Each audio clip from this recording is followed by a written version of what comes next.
A lot of people kill themselves at the Grand Canyon. It's pretty epic, right? I'm riffing. Yeah, a lot of people do it. A lot of people drive off, like Thelma and Louise fucking style. They do.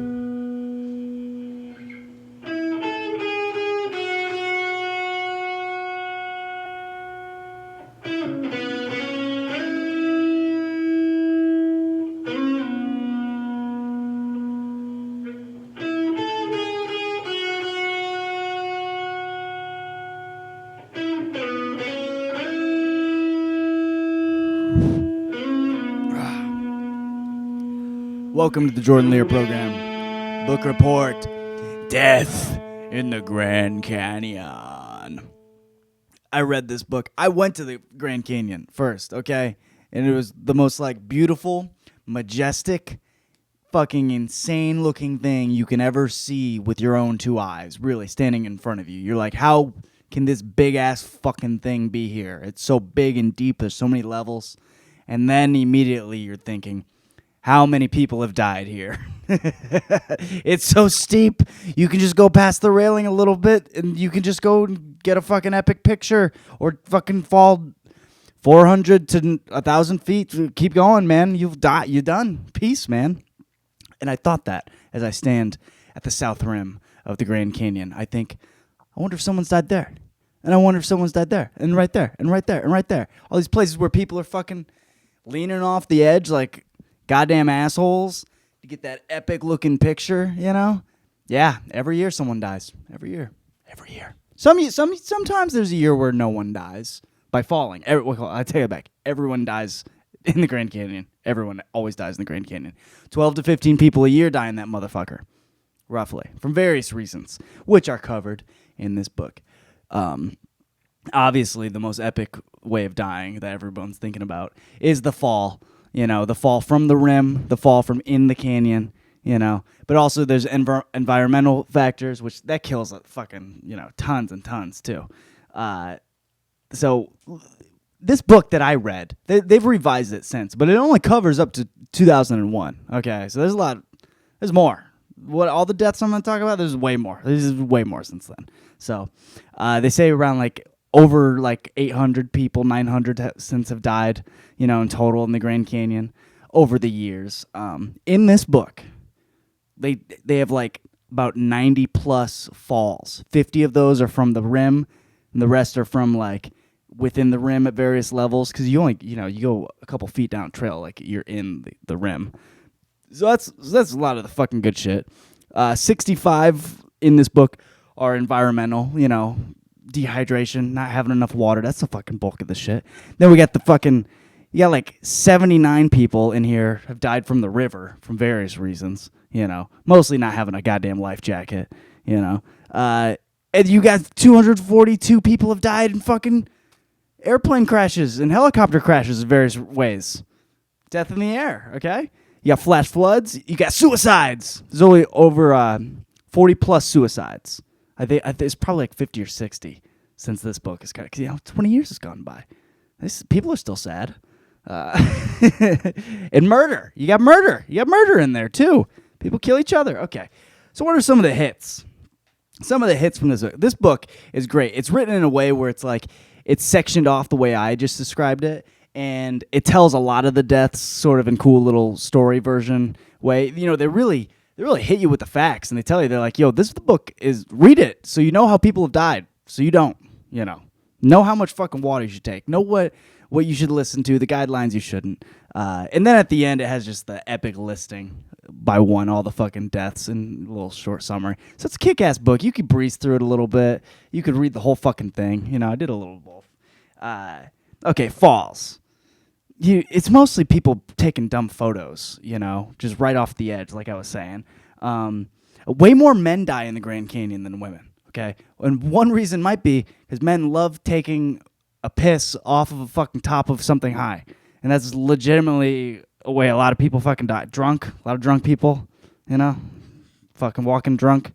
A lot of parents with their kids saying oh, no, don't go that far. I'm going to go that far only. I can handle it. Whoops. No, I can't.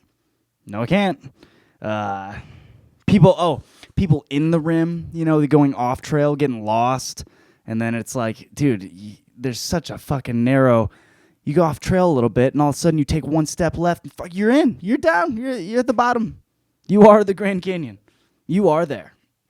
If you are lucky enough to get rescued in any of this heat exhaustion, any of this shit, you will get billed for your rescue fees. By the way, read that little tidbit in here too. Hey, you got your life back. Give us $300,000. Come up with it, motherfucker. Or they kill you. They also say that in the book. They will kill you if you don't pay the money.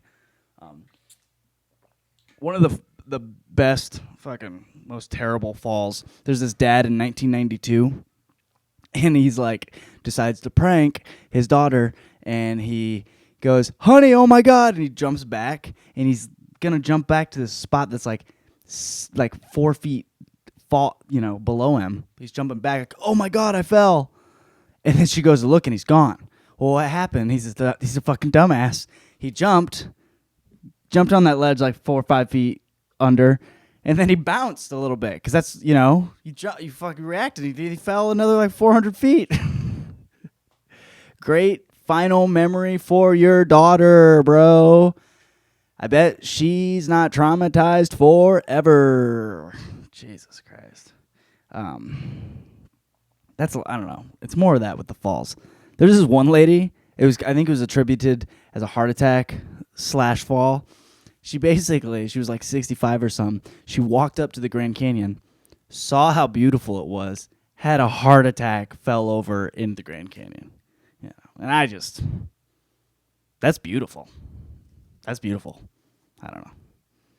It's better than fucking, as Martin Sheen would say in Apocalypse Now, it's better than being working at a factory in Ohio. Environmental. Dude, take enough water. It says number one, don't fucking hike in the middle of the day. Okay? That's another thing. Just don't go out when it's super fucking hot. They had this instance of a marathon runner that died. A marathon runner died hiking the Grand Canyon, pushing the limits, I think, I could be a little off on this, but if you start from the South Rim, it's I think it's around 7 miles, and you go down, which seems easy, but Jesus Christ, dude, it's not. I don't think it is. You go down 7 miles, and they tell you, there's signs everywhere that are like, don't fucking try going down and back. You think you're a badass? You're not a badass. This thing will eat you the fuck alive. So a lot of people, you got to camp overnight, So a lot of these people, they fucking die pushing it. They don't take enough water. It says you should take at least 2 gallons per day. And I think you can fill up down at the river, but I think you got to have that fucking, you need to have 2 gallons, bitch. You're dead. I don't know. There's these Boy Scouts in 96. These fucking dumbass Boy Scout, the leader he only had them take a few liters of water each, not even fucking a gallon. And yeah, I don't know. One of the kids died, and they were like, "Yo, we can't hack it," and almost everyone died. And one kid died for sure. Another instance, in 1990, there's a 15-year-old who was amongst troubled teens that they took out for a hike. You go get out some sunshine, get your ass kicked by some cardio, you're gonna feel better. He's dead. He complained. He said, I'm a little thirsty. I can't take it. They said, "Shut up, pussy. Quit breaking the rules." He's dead.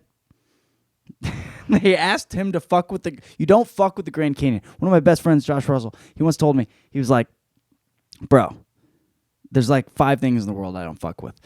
Sharks, the ocean, period, Kevin Garnett, a gorilla." He said he would never fuck with a gorilla, and the Grand Canyon. Grand Canyon was amongst that. And it's real. You really don't, for a variety of reasons. Oh, Jesus. Okay. So that's environmental shit. A lot of that. Hypothermia sometimes gets too cold. You're stranded out there. Whatever. Multitude of reasons. That fucking Colorado River, that will murder you too. Do not fuck with that without a life jacket, period. You get in that thing without a life jacket, you're dead. You're dead. Sorry. Peace. There's a surprise. There's 79 people listed in this book from the Colorado for various reasons. Sometimes trying to cross it just to the other side. Sometimes trying to be a badass and with a kayak with no life jacket.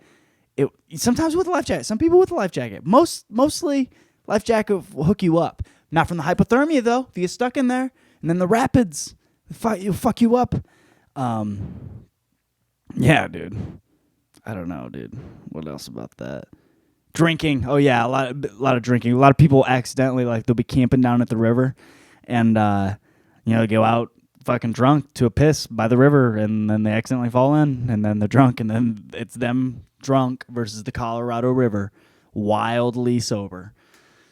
You're not gonna win that fight. You're not gonna win that fight.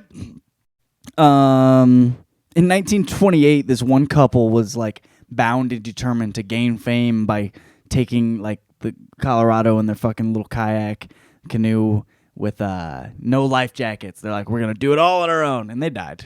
So just don't even try fucking with it. Flash floods happen a lot of the Grand Canyon, so a few people have died from they'll be on a riverboat, the action going down, and all of a sudden their sea level, the fucking water level rises out of nowhere because the place isn't it's not built for draining. So the Grand Canyon's so vast that it can be raining somewhere and not raining here, and all of a sudden you don't even realize, but it's gonna fucking bring a shitstorm of flood your way out of nowhere. So that happens.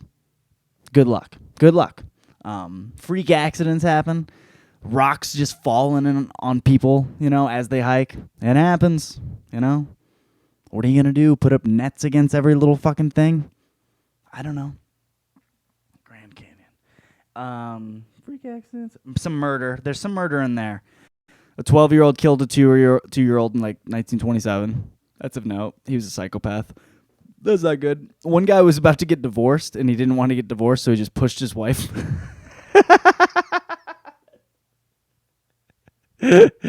Whoa, bro. I mean, I don't think it worked out better. They caught him, by the way. They caught him. He went to jail. Should have stayed fucking mad. Anything else? I don't know. This place is majestic. Looking. Suicides. Without a doubt. The best part of this book. The suicidas. So, we all love Thelma and Louise. Thelma and Louise has happened many times, by the way. People fucking driven off many fucking times. How many drive-offs I got? I'll tell you this. When Thelma and Louise came out in 1993, 3 people did it that year, all right? One person did it last in 2016. Another person did it in 2009. People drive off. This one fucking couple drove off together. They were getting followed by the police, not for good Thelma and Louise reasons. I think they molested kids, so they called it. They cashed in their chips. This guy, Osa Kang, sorry, if I can say his name right, I don't know. He's the first guy to do it in the 50s. He's the first guy ever to do it. So it's been done. But the greatest death story I have ever heard from the Grand Canyon. So in 1993, this chick wants to kill herself. She loves Thelma and Louise. Her friends tell the police later or whatever, she watched that shit on fucking repeat. I'm not making this up, okay? So after obsessively watching Thelma and Louise stare at each other and go, just keep going. Fucking Harvey Keitel coming after him. And after Brad Pitt banged him out, and after they shot that fucking guy, goes, I should have fucked her, bitch. And after they blew up that fucking semi where that guy was like, fuck you, bitch. She watched all those parts many times. This girl wanted to kill herself. So she grabs a GMC Suburban, drives it off towards the South Rim to go fucking Susan Sarandon, Gina Davis, and then the car right at the rim high centers and stops. Her dream of dying Thelma and Louise style is crushed. She says fuck it. She steps out of the GMC. She walks to the edge, says, fuck you, motherfuckers. Harvey Keitel ain't gonna get me, bitch. She leaps. Only falls 20 to 30 feet. Seriously injured. Not dead. In a pool of blood. Very hurt.